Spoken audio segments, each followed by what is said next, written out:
Jay was an artist who had a weird fetish of eyes. He loved to paint portraits of people with different eye colors and shapes, but he was never satisfied with his work. He felt that his paintings lacked the depth and soul that he saw in real eyes. He wanted to capture the essence of his subjects, not just their appearance. That's why he wanted to become a serial killer. He had a twisted obsession with collecting the eyes of his victims and storing them in jars. He believed that the eyes were the windows to the soul, and he wanted to possess as many souls as he could. He had a special room in his basement where he prepared his tools and planned his crimes, but he never had the courage to actually kill anyone.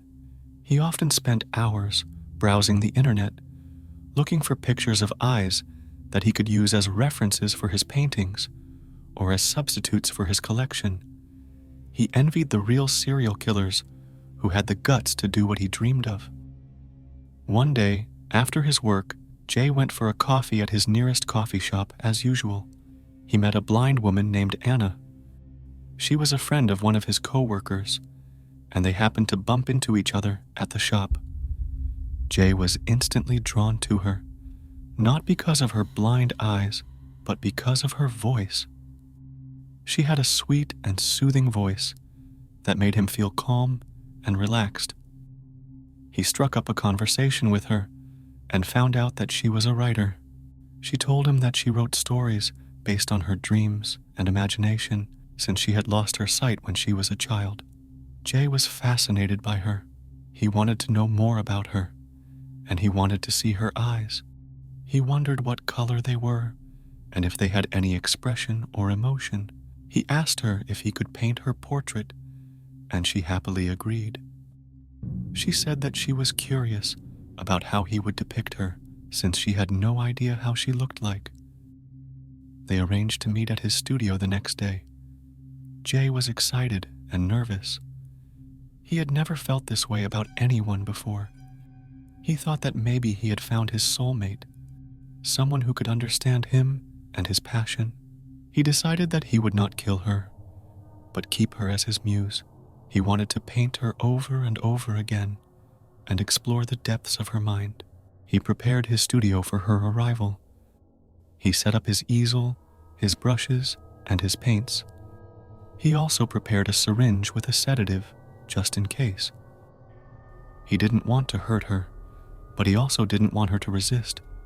He wanted to see her eyes, and had a slightly weird second thought that if he really liked her eyes, he would keep them. And she will be his first victim. He heard a knock on the door. He opened it and saw Anna standing there with a cane. She smiled and greeted him. Jay invited her in and helped her to a couch. He told her to make herself comfortable and that he would be right back. He went to his basement and grabbed a jar. He hid the jar in his pocket and returned to the studio. He asked Anna if she was ready, and she nodded. He told her to sit still and that he would start painting. He picked up his brush and dipped it in paint. He looked at her face and felt a surge of emotion.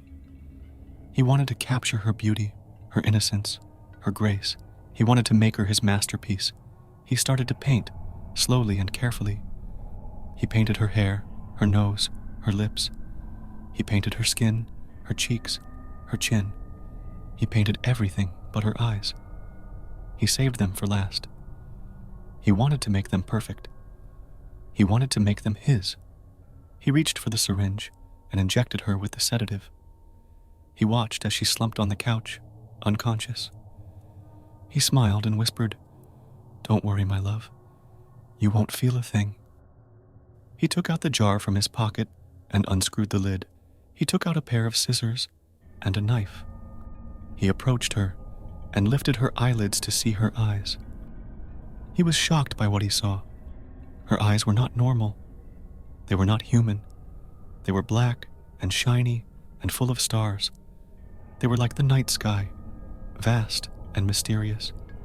They were beautiful and terrifying. He felt a chill run down his spine. He realized that she was not blind. She was something else, something more. He dropped the scissors and the knife. He backed away and stumbled. He hit his head on the wall and fell to the floor.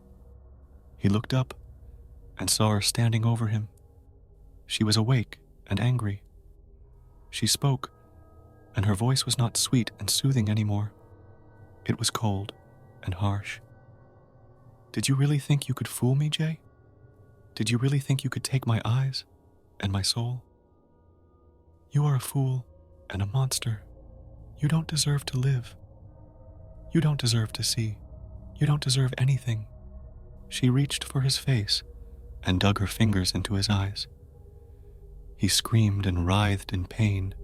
He felt his eyes being ripped out of their sockets and blood gushing out of his wounds. He felt his vision fading and his life slipping away. He heard her laugh and say, "Now you are blind, Jay. Now you are nothing. Now you are mine." She put his eyes in the jar and screwed the lid back on. She added it to her collection, which was hidden in a secret compartment in her cane. She had hundreds of jars with hundreds of eyes. She had been collecting them for a long time, from people who had tried to harm her, or use her, or love her. She was the eye collector, and she had a twisted obsession. She believed that the eyes were the windows to the soul, and she wanted to possess as many souls as she could. She left the studio and walked away. She was looking for her next victim and her next pair of eyes.